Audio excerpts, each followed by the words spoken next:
Hello everyone, this is doctor Anubha Sharma और आज हम डिस्कस करने वाले हैं एप्लीकेशन ऑफ बायोलॉजी का पार्ट 3।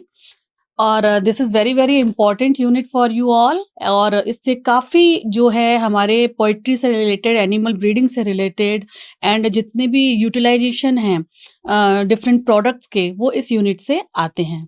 ठीक है, तो ये यूनिट अब हम शुरू करने वाले हैं और इस सारे कंटेंट को आपको बहुत ही ध्यान से समझना है और इम्प्लीमेंट करना है।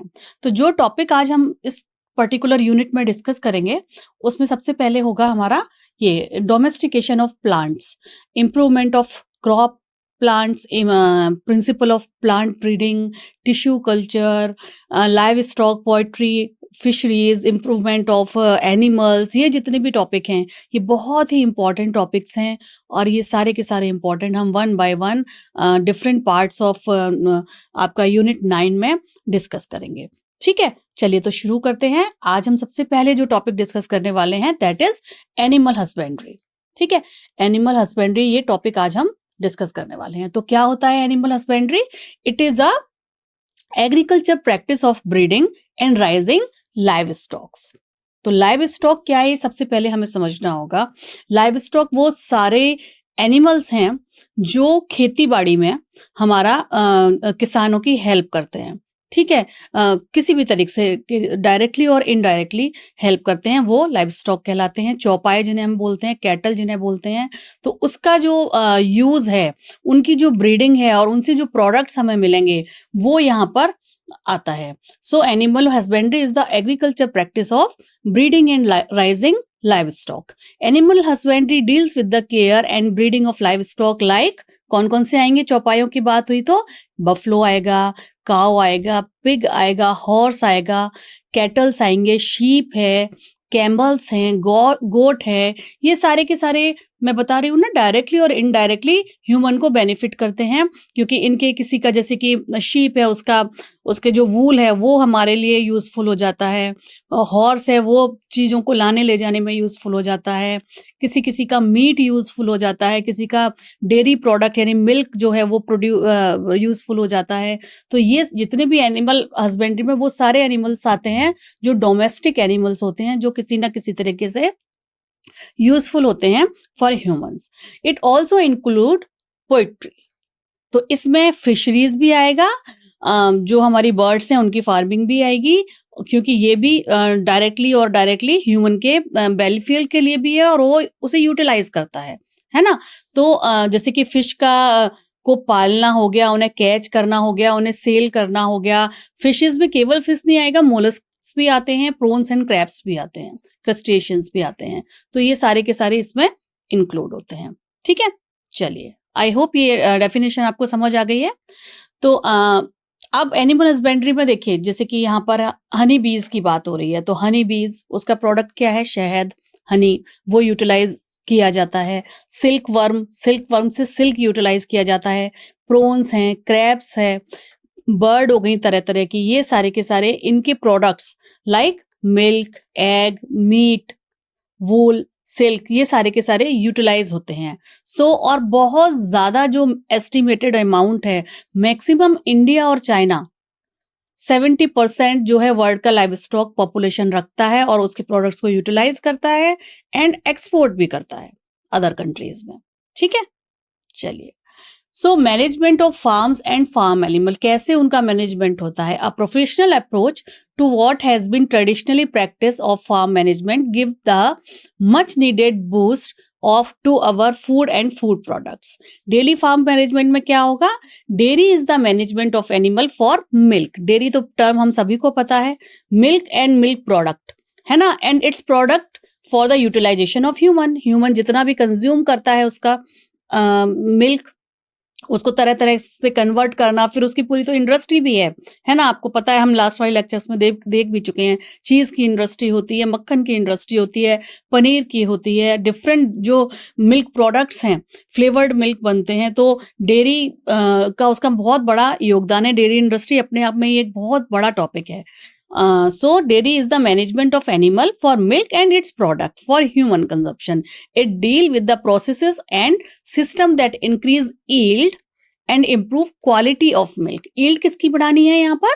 हमें उन एनिमल्स की बढ़ानी है जिनसे हमें डेयरी प्रोडक्ट मिलेगा, है ना। तो जितने ज्यादा हमारे पास बफलो होंगे, काव होंगे, उतना ज्यादा मिल्क प्रोडक्ट मिलेगा, और उतना ज्यादा मिल्क प्रोडक्ट मिलेगा तो उनकी उसका और जो मिल्क मिलेगा उस मिल्क की क्वालिटी को इम्प्रूव करने के लिए हमें कैसे उन एनिमल्स की क्वालिटी तभी इंप्रूव होगी जब एनिमल्स की क्वालिटी इंप्रूव होगी, है ना। या इम्प्रूव्ड मिल्क प्रोडक्ट वाले काव या बफलो की मीटिंग हम ज्यादा कराएंगे तो हमें ज्यादा प्रोडक्शन की इन ब्रीडिंग करानी पड़ती है, कभी कभी आउट ब्रीडिंग करानी पड़ती है। वो कमिंग स्लाइड्स में सारे टॉपिक्स हम डिस्कस करने वाले हैं जिससे कि मिल्क का प्रोडक्शन बढ़ता है, ठीक है।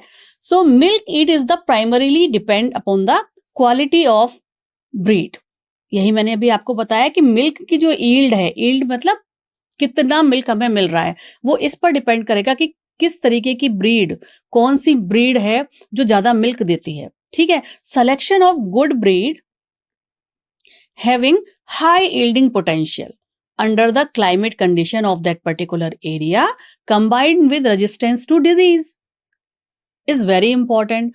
तो गुड ब्रीड को सेलेक्ट करना जिसकी हाई यील्डिंग पोटेंशियल हो, मिल्क प्रोडक्शन ज्यादा करती हो और वो बीमार कम पड़ती हो, तो उसका सिलेक्शन करना और फिर उनकी इन ब्रीडिंग कराना सबसे ज्यादा इंपॉर्टेंट टास्क होता है इन फार्म हाउसेस के लिए, जहां इनकी फार्मिंग होती है एनिमल हस्बेंड्री के लिए। For the yield potential to be realized, the cattle have to be well looked after, they have to be housed well, should have adequate water and maintain disease free stage। काफी उनको पानी मिलना चाहिए, उनको disease free condition में रखना, वहां पर साफ सफाई का ध्यान रखना, वो क्या खाया जा रहा है, उनको खाने के लिए चारा किस तरीके का दिया जा रहा है, वो सारी की सारी चीजों का जब हम ध्यान देंगे तभी तो उसका प्रोडक्शन अच्छा होगा। अगर हमारी गाय या भैंस बीमारी हो जाएगी तो प्रोडक्शन क्या, उसको मेंटेन करना भी बहुत मुश्किल हो जाएगा। तो अगर हमें उसे रखना है तो उसका पानी कैसा दिया जा रहा है, उसको चारा कैसा दिया जा रहा है, उसके आसपास सफाई है कि नहीं, डिजीज उसको जितने भी जरूरी टीके हैं वो लगे हैं या नहीं, बीमारियों से उनको दूर रखना, ये सारी की सारी चीजों का ध्यान रखना पड़ता है। The feeding of the cattle should be carried out in a scientific manner with specific emphasis on the quality and quantity of fodder. उनको चारा कैसा दिया जा रहा है, जो मैंने अभी आपको बताया, कितनी क्वांटिटी में दिया जा रहा है और किस तरीके की क्वालिटी का दिया जा रहा है। Besides stringent cleanliness and hygiene both cattle and the environment, cattle और उसका एनवायरमेंट जहां वो रह रहा है और वो हैंडलर जो उसको दे रहा है खाने के लिए, पीने के लिए, उसकी केयर के लिए है, इन दोनों की ही साफ सफाई और क्लीनिनेस का ध्यान रखना पड़ता है। और जब जो मिल्किंग होगी उसका स्टोरेज कहाँ किया जा रहा है ना, उसका ट्रांसपोर्टेशन किस तरीके से हो रहा है, उन सारे इंपॉर्टेंट पॉइंट्स का भी ध्यान रखना पड़ता है। हालांकि आजकल ज्यादातर चीजें मशीन से होती हैं, बहुत ही ज्यादा, क्योंकि डेयरी इंडस्ट्री अपने आप में एक बहुत बड़ी इंडस्ट्री है और ज्यादातर चीजें मशीन के थ्रू ही मिल्क भी निकलता है, डायरेक्ट कॉन्टेक्ट बहुत ज्यादा कम है हैंडलर का to the cow or buffalo, ठीक है। So nowadays of course much of this process has been become mechanized with which reduce the chance of direct contact of the product with the handler। जो भी product है उससे बहुत कम handler contact करता है। Ensuring these stringent measures would of course require regular inspection with proper record keeping, ठीक है। Okay, so this is about the कि किस तरीके से फार्म हाउस में चौपाई रखे जाते हैं, कैटल्स रखे जाते हैं और उनकी हैंडलिंग की जाती है। अब हम अगला जो देखते हैं दैट इज पोल्ट्री, जिसके लिए ये टर्म जो आता है ये हमेशा हमारे दिमाग में एक ही चीज आ जाती है दिमाग में कि ओ यहाँ पर तो चिकन की बात हो रही है ना। तो यहाँ पर केवल फाउल या चिकन की बात नहीं हो रही है, वो सारे डोमेस्टिक बर्ड्स जिनके एग, जिनका मीट यूटिलाइज करता है ह्यूमन, वो सारे के सारे यहाँ पर आएंगे। उसमें चिकन भी होगा, डक भी होगा, ठीक है, और टर्की, गीज, ये सारे के सारे बर्ड्स इंक्लूड होते हैं। ये तो एक ध्यान रखना चाहिए कि केवल ये ऐसा नहीं है कि केवल किसी एक टाइप की ब्रीड की बात हो रही है, ठीक है। The bird poultry means is often used to refer the meat of only these birds, but in more general sense it may refer to the meat of other birds too। जो मैंने आपको बताया कि केवल ये चार जो बर्ड हैं उनके लिए नहीं है, जिसका भी प्रोडक्ट होता है, जिसकी भी एग यूटिलाइजेशन हो रहा है, जिसका भी मीट यूटिलाइजेशन हो रहा है, वो सारी की सारी बर्ड की वेराइटी वो इस पर्टिकुलर हेडिंग के अंदर आएंगी। As in dairy farming, selection of disease free and suitable breeds, proper and safe farm condition, proper feed, proper water, hygiene and health care are important component of here also। यहाँ पर भी हमें सारे के सारे ये जो कंपोनेंट्स हैं, उनको खाना क्या दिया जा रहा है, पानी कैसा दिया जा रहा है, वो जहाँ रह रहे हैं उसके आसपास हाइजीन मेंटेन्ड है या नहीं, और जो उनको हैंडल कर रहा है वो हाइजीनिक है या नहीं, डिजीज फ्री है या नहीं। ठीक है, ये सारे की सारी कंडीशंस को जब हम ध्यान में रखेंगे तभी हमारा प्रोडक्शन लार्ज होगा, डिजीज फ्री होगा, उनके एग भी प्रॉपर मिलेंगे एंड उनका मीट भी जो है वो डिजीज फ्री होगा। चलिए, तो ये रही पोल्ट्री रिलेटेड मैनेजमेंट की बात। अब बात करते हैं एनिमल ब्रीडिंग की। ठीक है, सो यहाँ पर दो पिक्चर्स आपको दिखाए गए हैं। ये पहला पिक्चर में दिखाया गया है improved breed of cattle, cattle की जो इम्प्रूव्ड ब्रीड है वो दिखाई गई है, और सेकंड में एक इसकी चिकन की ब्रीड दिखाई गई है जिसमें कि जिसका प्रोडक्शन, एग का production and meat production high होता है, जैसे लेग हॉर्न का कहते हैं। ठीक है, तो वन बाय वन इन सारे टॉपिक्स को देखते हैं कि क्या क्या एनिमल ब्रीडिंग के अंदर टॉपिक्स कवर होंगे। Breeding of animal is an important aspect of animal husbandry. ठीक है, ब्रीडिंग बहुत ही इंपॉर्टेंट एस्पेक्ट होता है। Animal breeding aim at increasing the yield of animal and improving the desire qualities of the product. अब product क्या है इस केस में? अगर हम गाय की बात करेंगे तो प्रोडक्ट, या बफलो की बात करेंगे तो प्रोडक्ट क्या होगा? ऑफ कोर्स मिल्क प्रोडक्ट है मेन। ठीक है, ऑल्दो इसका मीट भी यूज किया जाता है, लेकिन मेनली अगर हम गाय या भैंस की बात कर रहे हैं तो मिल्क प्रोडक्ट की बात हो रही है। और अगर हम चिकन की बात कर रहे हैं, हम गूज की बात कर रहे हैं, है ना, या टर्की की बात कर रहे हैं, तो वहां पर एग की भी बात हो रही है और उसके भी मीट की बात हो रही है। तो ब्रीड क्या है? A breed is a group of animal related by descent or similar in most character. Like उनकी जनरल अपीयरेंस एक जैसी होनी चाहिए, उनके फीचर्स एक जैसे होने चाहिए, उनका साइज, उनका कन्फिग्रेशन जब एक होगा। Breed with in a species होती है, स्पीशीज के भी अंदर अलग अलग अलग अलग तरीके की ब्रीड होती हैं, है ना। तो जो एक ब्रीड है वो एक ग्रुप ऑफ एनिमल है ऑफ सेम स्पीशीज। जैसे ह्यूमन है, ठीक है, ह्यूमन में कुछ ह्यूमन है जो इंडियन लोग के हैं, कुछ हैं जो अमेरिकन लोग के हैं, कुछ हैं जो चाइनीज लोग के हैं। तो ह्यूमन तो सारे हैं, लेकिन उनकी क्या है, उनकी अलग अलग एरिया के हिसाब से मॉडिफिकेशंस हैं। ठीक है, इसी तरीके से यहाँ पर ब्रीड के लिए क्या कहा जा रहा है? It is a group of animal related by decent and similar in those character like general appearance, features, size and configuration. अब ब्रीड में दो तरीके की ब्रीडिंग हो रही है, एक है इन ब्रीडिंग, दूसरी है out breeding. When breeding is in between animal of the same breed, अगर सेम ब्रीड के अंदर ब्रीडिंग हो रही है तो उसे इन ब्रीडिंग कहा जाएगा। इन, यहाँ इन टर्म लगा हुआ है। और आउट ब्रीडिंग में क्या है? जब दो अलग अलग ब्रीड के बीच में ब्रीडिंग होगी, ठीक है, तो उसे आउट ब्रीडिंग कहा जाएगा। When cross between different breed of animals, different breed. ठीक है, चलिए, तो इन ब्रीडिंग में क्या है? इन ब्रीडिंग में mating of more closely related individual with in the same species for 4 to 6 generation. एक ही ब्रीड में 4 से 5 जनरेशन तक ब्रीडिंग हो, लगातार मेटिंग हो, जो क्लोजली रिलेटेड है उसको इन ब्रीडिंग में रखा जाता है। द ब्रीडिंग स्ट्रेटेजी यहां पर क्या रहेगी कि जो मेल है that must be superior and superior female. अब सुपीरियर किस मायने में कहा जा रहा है? सुपीरियर फीमेल को इस मायने में कहा जा रहा है कि उसका जो लैक्टेशन है, उससे जो मिल्क मिलेगा वो हमारे को हाई क्वालिटी का मिलना चाहिए। ठीक है, एंड बाकी जो करेक्टर है वो मेल के होने चाहिए ताकि वो स्ट्रांग हो, डिजीज फ्री हो। वो सारे के सारे करेक्टर सुपीरियर मेल के होंगे हर जनरेशन में। सो ब्रीडिंग स्ट्रेटेजी क्या रहेगी? Superior male and superior female of the same breed are identified and mated in pairs. The progeny obtained from such mating are evaluated and superior male and superior female among them are identified for further mating too। यानी कि जो first generation मिली उसमें भी बहुत सारे हैं और उसके भी जो बेस्ट मिले superior male and superior female, उसको फिर नेक्स्ट जनरेशन के लिए लिया जाएगा।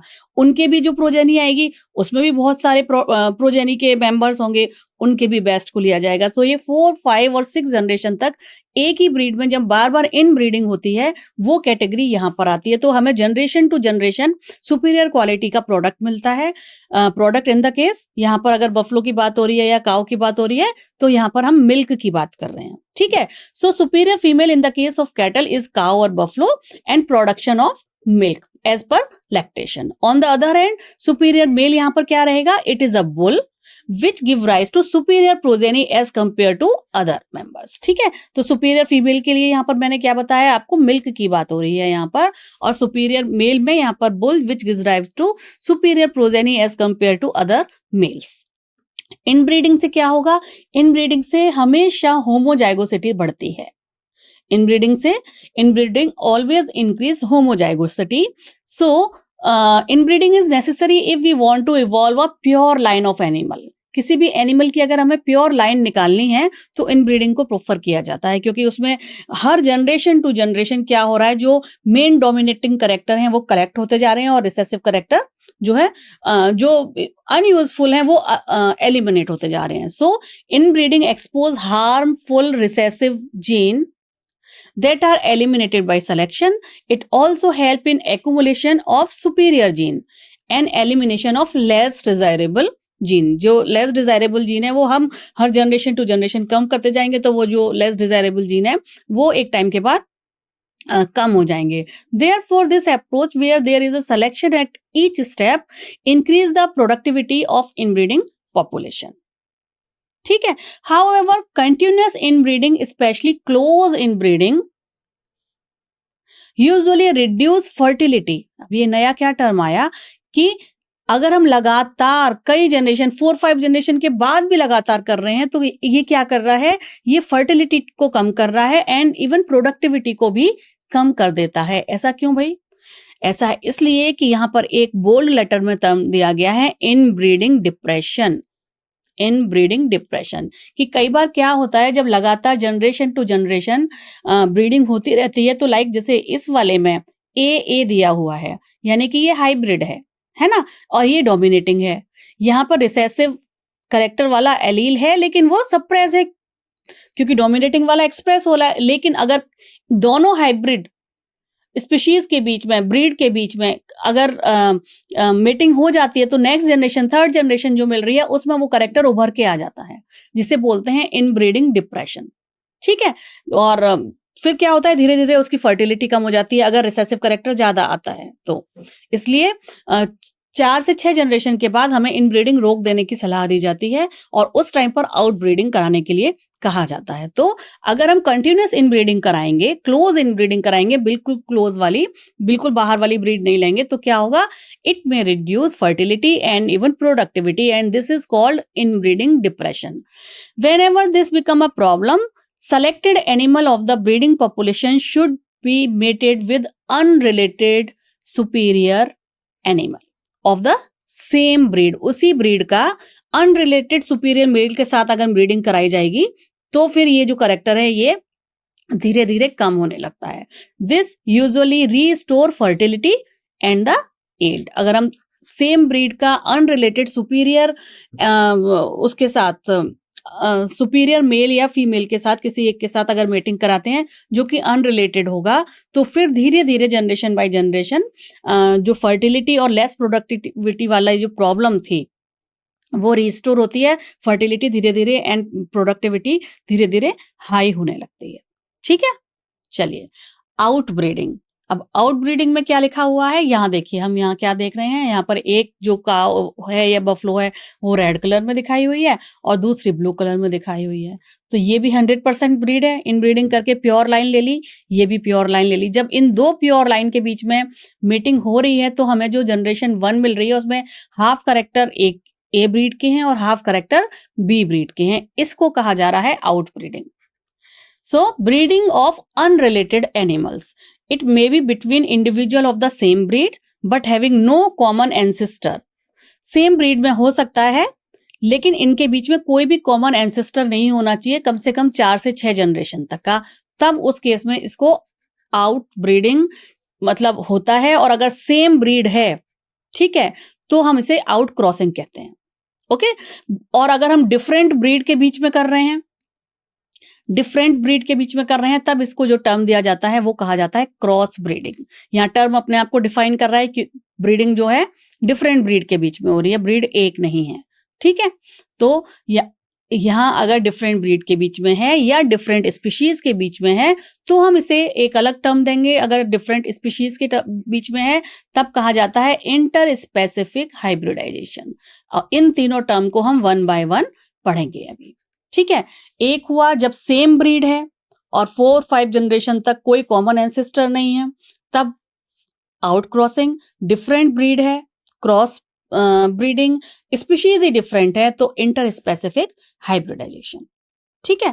तो इन ब्रीडिंग और आउट ब्रीडिंग में क्या डिफरेंस है, पहले यहां पर इस चार्ट के थ्रू देख लेते हैं, ऑल्दो आपने समझ लिया है। इन ब्रीडिंग में क्या हो रहा है, it is refer to the breeding of closely linked animal with similar breed, same breed है for 4 to 5 generation. Inbreeding within a breed. Outbreeding में क्या हो रहा है, आउट ब्रीडिंग में 4 से 5 जनरेशन तक कोई भी ब्रीडिंग कॉमन उसमें नहीं होनी चाहिए, अनरिलेटेड एनिमल के साथ होनी चाहिए, right. So it refer to the breeding of unrelated animal for 4 to 5 generations which may be among the animal of similar breed. Similar breed के बीच में भी हो सकता है, वेरियस ब्रीड के बीच में भी हो सकता है, और वेरियस स्पीशीज के बीच में भी हो सकता है, जो अभी अभी हमने समझा।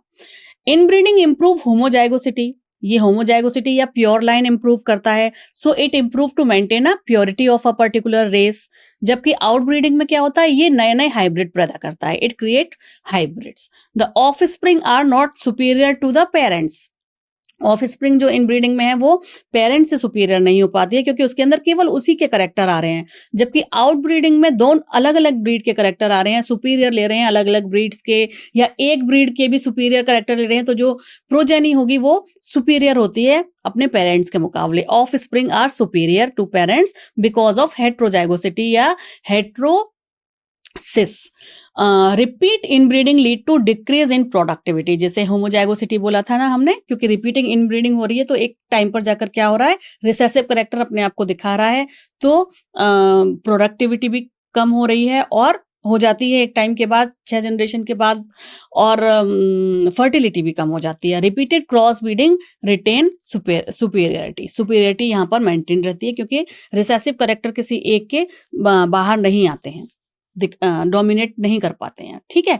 तो चलिए आउट ब्रीडिंग का जो सबसे पहला हेडिंग था आउट क्रॉसिंग, उसके जितने भी इंपॉर्टेंट पॉइंट्स हैं वो समझ लेते हैं। Out crossing, mating of animal within the same breed, having no common ancestor. यहाँ पर कोई कॉमन एंसेस्टर नहीं होगा, सेम ब्रीड के अंदर होगा, और जो कॉमन एंसेस्टर है वो कब तक नहीं होगा, दोनों ही साइड से 4 या 6 जनरेशन तक उसमें आपस में कोई ब्रीडिंग नहीं हुई होगी। यहाँ पर ये इसकी शर्त होती है।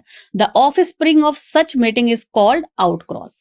This is the best breeding method for animal that are below average in productivity, in milk, growth rate and in beef and cattle. A single outcross often help to overcome inbreeding depression. Inbreeding depression अगर एक बार भी outcross करा दिया जाता है तो वो improve हो जाता है, ठीक है, क्योंकि वो उसी ब्रीड की प्रोजेनी के साथ नहीं हो रहा है, ब्रीड सेम है लेकिन वो 1 जनरेशन टू सेम जनरेशन, यानी फैमिली अलग अलग है, आप ये कह सकते हैं सेम फैमिली का नहीं है, दोनों अलग अलग फैमिली के हैं, तो इसको हम आउटक्रॉस कहेंगे, ठीक है। और इससे बहुत हद तक क्या इंप्रूव हो जाता है, इनब्रीडिंग डिप्रेशन जो है वो इंप्रूव हो जाता है। अब दूसरा टर्म जो आया यहाँ पर वो क्या है, क्रॉस ब्रीडिंग, ठीक है। क्रॉस ब्रीडिंग में क्या हो रहा है, ब्रीड अलग अलग हैं, superior male of one breed are mated with the superior female of another breed, ठीक है। ब्रीड सेम नहीं है, अलग अलग ब्रीड है, यानी एक जो काव है वो किसी अलग ब्रीड की है, दूसरी काव दूसरी ब्रीड की है, सेम ब्रीड की नहीं है।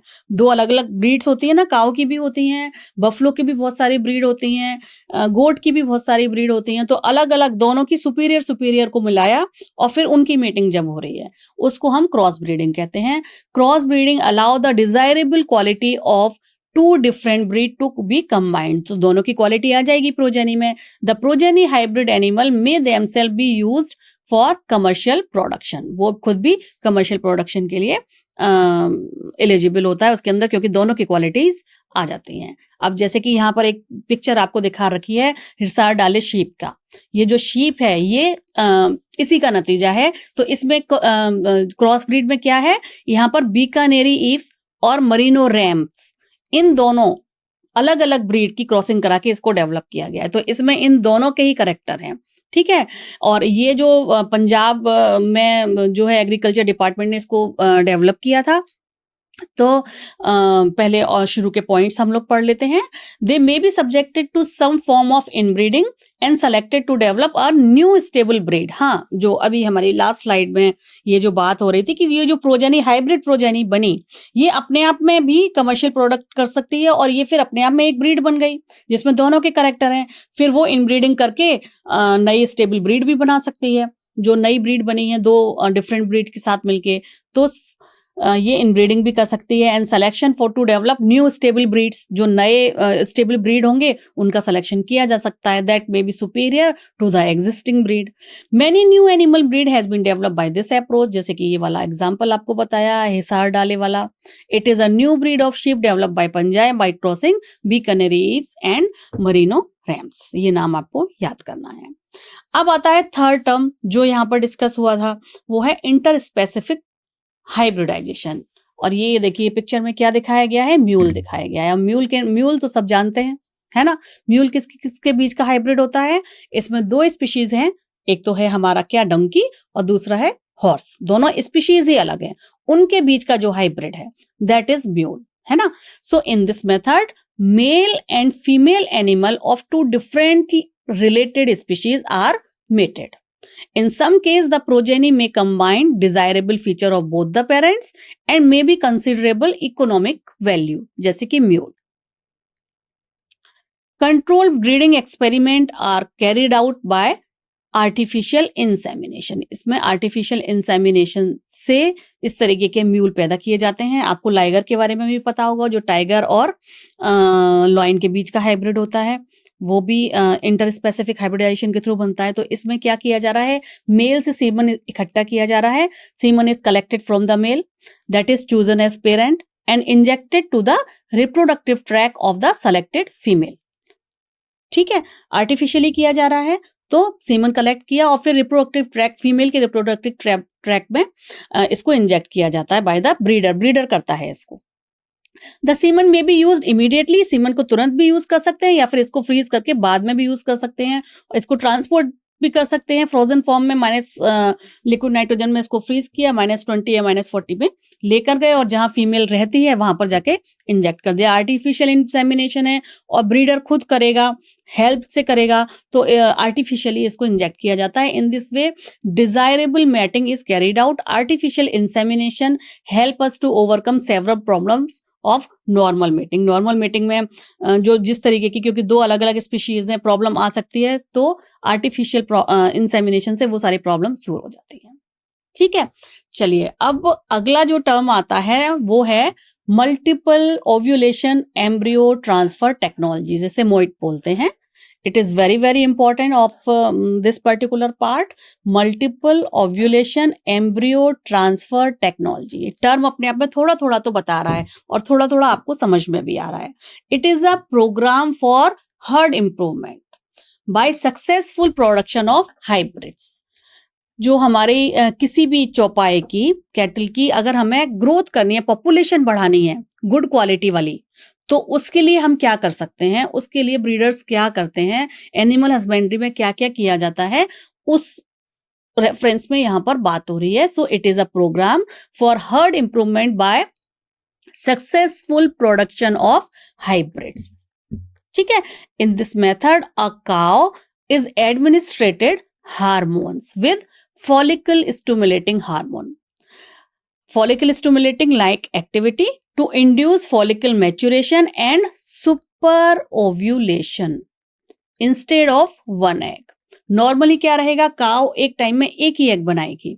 ठीक है, अब हमें उसका हर्ड इंप्रूव करना है तो हम क्या करेंगे, क्या करते हैं, जो ब्रीडर्स हैं वो फॉलिकल्स उसके बढ़ा देते हैं। फॉलिकल स्टिमुलेटिंग हार्मोन इंजेक्ट होता है तो उसकी जो है एक की जगह 6-8 अंडे बनते हैं, और साइकिल्स जो नॉर्मली पर साइकिल में जो है एक अंडा बनेगा, उसकी जगह 6 से लेकर 8 अंडे बनते हैं।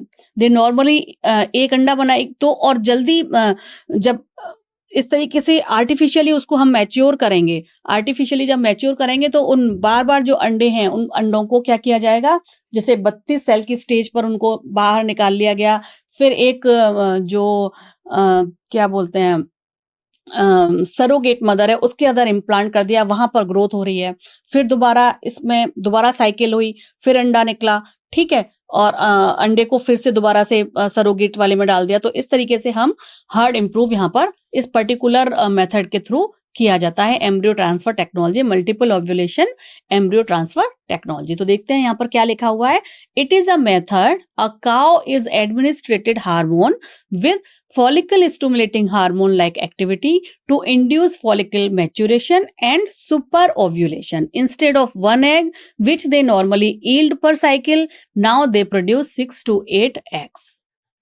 ठीक है, समझ में आ गया। The animal is either mated with an elite bull or artificially inseminated.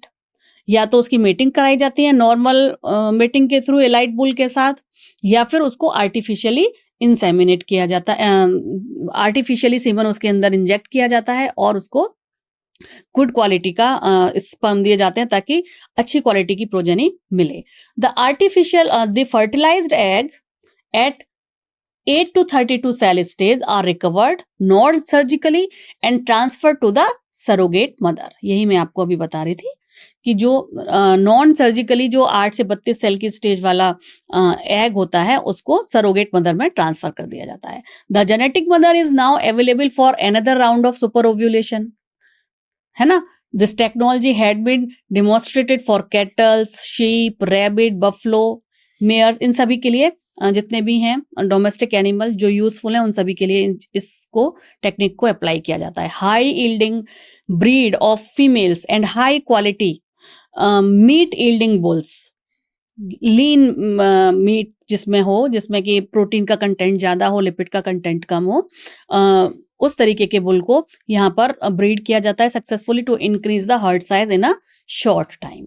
तो कौन कौन सी क्वालिटी यहाँ हुई, वही ये मैं आपको कई बार बता चुकी हूँ जो ह्यूमन के लिए बेनिफिशियल है, यानी कि मिल्क ज्यादा मिलना चाहिए और मीट ज्यादा मिलना चाहिए। उसकी अगर हर्ड हमें बढ़ानी है तो इस टेक्निक का यूज किया जाता है, जिससे कि बहुत छोटे टाइम में, कम टाइम स्पेन में हमें ज्यादा से ज्यादा प्रोजेनी मिल जाती है, उनकी पॉपुलेशन मिल जाती है।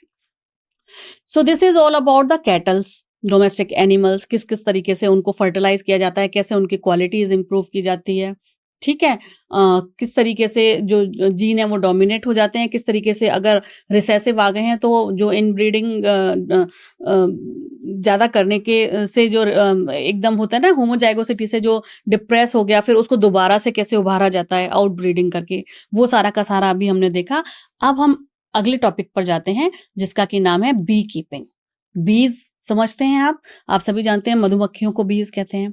तो यानी कि बीज कीपिंग, मधुमक्खियों को कैसे रखना है और इसके जो पालन पोषण का तरीका होता है वो आता है एक साइंस में जिसका नाम है एपीकल्चर, ठीक है। सो एपीकल्चर क्या है? It is a maintenance of hives of honey bees and the production of honey. Honey bees से हमें हनी मिलता है और हनी बीज को पालने पोषण या मेंटेनेंस, इनके छत्तों को मेंटेन करने वाली साइंस को क्या बोलते हैं? एपीकल्चर।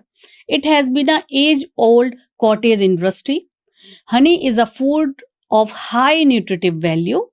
ये तो हमें पता है, में बहुत सारे न्यूट्रिटिव वैल्यू हैं जिसको कई सारे इंडिजिनस सिस्टम ऑफ मेडिसिन में भी यूज किया जाता है।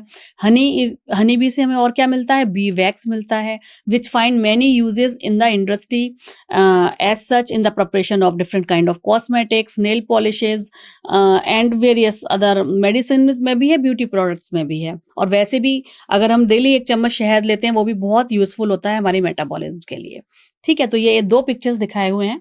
इन 2 पिक्चर्स में ये देख रहे हैं कि ये कैसे एक बंदा हनी से कलेक्ट करने की कोशिश कर रहा है, अपने आप को पूरा कवर करके उनको हैंडल कर रहा है। और यहाँ पर बहुत सारे जो है उनके छत्ते बना रखे हैं, छत्ते तो नहीं बना रखे, आर्टिफिशियल तरीके से एपीकल्चर यहाँ पर किया जा रहा है। चलिए, the increase demand of honey has lead to large scale bees keeping practice. It has been become an established income generating industry, अगर किसी को पूरी अच्छे से बीज को हैंडल करना आता है तो ये एक अपने आप में एक बहुत बड़ी इंडस्ट्री है जिसके थ्रू अच्छा खासा पैसा लेस इन्वेस्टमेंट के साथ लोग कमा रहे हैं, और इसके साथ लेस डेंजर भी होता है। ठीक है, so the increase demand of honey has lead to large scale bee keeping practice and it has been established income generating industry whether they practice small or large scale. Beekeeping can be practiced in any area where they are sufficiently अगर जहां पर भी जैसे wild shrub अगर हमारे बहुत पास हैं, ठीक है, फ्रूट्स वाले या फ्लावर वाले ऑर्चिड, फ्रूट ऑर्चिड हैं, फ्लावर वाले हैं या कल्टीवेटेड क्रॉप है, वहां कहीं पर भी हम एपीकल्चर का अपना छोटा सा सेटअप लगा सकते हैं और उनको डेवलप कर सकते हैं। There are several species of honey bee, लेकिन सबसे ज्यादा जो पाली जाती है उसका नाम होता है एपिस इंडिका। ये हमें नाम याद करना है, कॉमन स्पीशीज का एपिस इंडिका जिसे पाला जाता है। Bee hives can be kept in one's courtyard और इन अ वरांडा और इन अ हाउस और देयर, मतलब किसी छत पर भी पालते हैं। मैं वही कह रही हूँ कि इसके लिए बहुत ज्यादा एक मेजर ह्यूज अमाउंट लगाने की जरूरत नहीं होती है। इसे आप किसी भी अपने पीछे कोर्ट यार्ड में, पर you know how to handle it, क्योंकि इसमें रिस्क बहुत ज्यादा होता है। अगर आपने प्रॉपर पूरी ट्रेनिंग ली है तो you can handle it. So bee keeping is not a labour intensive. Bee keeping through relatively easy, it can be does some requirement of some specific knowledge, इसमें कुछ उसको हैंडल करने की नॉलेज स्पेसिफिक आनी चाहिए। And there are several organization then teach bee keeping. There are certain points, उन सारे points को जो हमें इंपॉर्टेंट पॉइंट्स हैं उन सभी को हम एक बार पढ़ लेते हैं। जैसे पहला है knowledge of the nature and habitat of the bee, वो किस एरिया की है, उसका नेचर क्या है। ठीक है, selection of a suitable location, location हमें वहां कहाँ रखनी है, आसपास का एरिया कैसा है। ठीक है, catching and hives of swarms, group of bees, this is the third point. Fourth point is the management of bee hives during different season. Season हमारे 4 तरीके के हैं, तो हर सीजन में उनका मैनेजमेंट अलग तरीके का होगा। Handling and the collection of the honey bees and honey bees से हनी एंड बी वैक्स, किस तरीके से उन्हें हैंडल करना है और कलेक्ट करना है उनके दोनों प्रोडक्ट्स को, हनी को एंड हनी बी को। सो देयर आर 4-5 पॉइंट्स जो हमें ध्यान रखने होंगे बिफोर कीपिंग बीज। So bees are pollinator of many of our crop species such as sunflower, brassica, apple and pear. ये बहुत अच्छी पॉलिनेटर्स भी होती हैं क्योंकि ये पहले एक फूल पर जाके बैठेंगी, फिर दूसरे पर जाके बैठेंगी, फिर तीसरे, क्योंकि ये क्या कर रही हैं, फूलों का जूस ही तो चूसती हैं, है ना। जो हमारी मधुमक्खी हैं वो क्या करती हैं, वो फूलों का जूस चूसती हैं और उसी को फिर कन्वर्ट करती हैं। तो ये बहुत अच्छी पॉलिनेटर भी होती हैं, जिससे कि हमारे को जो भी हमारे खेत में उग रहा है, जो भी हमारे फार्म हाउस में उग रहा है, उसकी क्रॉस पॉलिनेशन में भी बहुत ज्यादा हेल्प हो रही है। तो these are the good pollinator for our crops species like sunflower, brassica, apple and pear. Keeping beehives in crop field during flowering period increase pollination efficiency and improve the yield beneficial. Improve the yield, crop में भी benefit हो रहा है और yield भी बढ़ रही है। तो दोनों पॉइंट से हमारे को फायदा है, यानी कि हमारी क्रॉप के लिए भी हमको फायदा है और हमारे हनी के लिए भी हमको फायदा है। तो डबल फायदा हो जाता है बीज को वहां पर रखने से। ठीक है, चलिए, तो this is about the apiculture. अब अगला जो टॉपिक है जो हमें डिस्कस करना है, that is fisheries. Fisheries term अपने आप को बता रहा है, यहाँ पे फिश की बात होगी, है ना। तो ये फिश इंडस्ट्री अपने आप में एक बहुत बड़ी इंडस्ट्री है और फिशरीज में क्या होता है, उनकी कैचिंग के बारे में बात की जाती है, उनकी प्रोसेसिंग कैसे होती है, उनकी सेल कैसे होती है, और केवल इसमें फिश नहीं है, अदर एक्वेटिक एनिमल्स की भी बात हो रही है जो भी रिवर में या ओशन से हमें मिलते हैं और ह्यूमन यूटिलाइजेशन में हेल्प कर रहे हैं, चाहे खाने में, चाहे उनसे कोई प्रोडक्ट निकल रहा है। ठीक है, so large number of our population is actually depends upon fish products and other aquatic animals like prawns, crab, lobster, edible. यहां पर क्या मिलेगा, इससे हमें मोती मिलता है, ओस्टर से मोती, है ना। तो वही मैंने कहा कि केवल ऐसा नहीं है कि खाने में यूटिलाइजेशन हो रहा है, उसके प्रोडक्ट से भी हेल्प होती है। और बहुत एक बड़ी इंडिया का नीचे का जितना भी साउथ का बेल्ट है, साउथ महाराष्ट्र से लेकर अगर आप वेस्ट बंगाल तक जाएंगे तो पूरा सी लाइन है। उस पूरे सी लाइन में जो मेन प्रोडक्शन है वहां पर काफी लोगों का जो काम है वो फिशरीज से रिलेटेड होता है। और जो फ्रेश वाटर फिशेज हैं जो ज्यादातर यूज में आती हैं उनका नाम है, ये हमें याद करना है, जैसे कैटला हुआ, रोहू हो गई और सर्टेन कॉमन क्रैब्स हो गए, ये नाम आपको याद रखना पड़ेगा। मरीन फिशेस के नाम भी हमें याद रखने हैं। अगर फ्रेश वाटर करके दिया है तो आपको ये क्लियर होना चाहिए कि कौन सी फिश है जो फ्रेश वाटर फिश है, कौन सी टाइप की फिश है जो मरीन वाटर फिश है। जैसे हिस्ला यहाँ पर दिया हुआ है, sardines, mackerel and pomfrets, these are eaten from marine fishes के टाइप हैं, ये आपको याद रखने पड़ेंगे। इन फोटोग्राफ्स में आपको बताया जा रहा है कि उनको कैसे कल्टीवेट किया जाता है, उनको कैसे एक पर्टिकुलर एरिया में ब्रीडिंग के लिए छोड़ा जाता है और फिर कैसे कलेक्ट किया जाता है। Fisheries has an important place in Indian economy, already I told you this, कि इंडियन इकोनॉमी का एक ये बहुत बड़ा हिस्सा है। It improve income and employment of millions of fisherman's, farmers and particularly in the coastal area. For many, it is the only source of their livelihood. मछुआरे होते हैं ना, उनकी मछुआरों की नाव जो वो पकड़ के ला रहे हैं और देन सेल कर रहे हैं, तो उनका केवल कमाई का जरिया ही किसी किसी का केवल फिशेज ही होता है। In order to meet the increase demand of fisheries, different technology has been employed to increase production.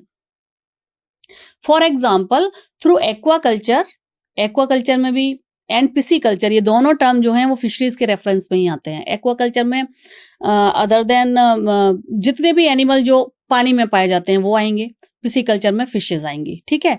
So for example, through aquaculture and pisciculture we have to be able to increase the production of aquatic plants and animal, both fresh water as well as marine. तो aquatic plant की भी बात हो रही है यहाँ पर aquaculture में, ठीक है। We now talk about blue revolution, जैसे कि हम जब गेहूं की और अनाज की बात करते हैं, क्रॉप की बात करते हैं, तो MS स्वामीनाथन को याद किया जाता है, जो कि क्या है, father of Indian green revolution, है ना। उनको इस साल 2024 में जो है भारत रत्न के लिए भी उनको रिकमेंड किया गया, उनको आफ्टर डेथ भारत रत्न दिया जाएगा। तो जब हम क्रॉप की बात करते हैं, मैं यहाँ पर ये बताना चाह रही हूँ आपको कि जब हम ग्रीन रिवॉल्यूशन की बात करते हैं तो MS स्वामीनाथन की बात आती है, क्योंकि उन्होंने क्या किया था, उन्होंने नए नए ब्रीड इंट्रोड्यूस करे थे उस टाइम पर जब हमारा देश भुखमरी की कगार पर था। और धीरे धीरे जस्ट आज़ादी के 10-15 साल ही हुए थे, 1968-62 के एग्जैक्टली मुझे डेट याद नहीं है।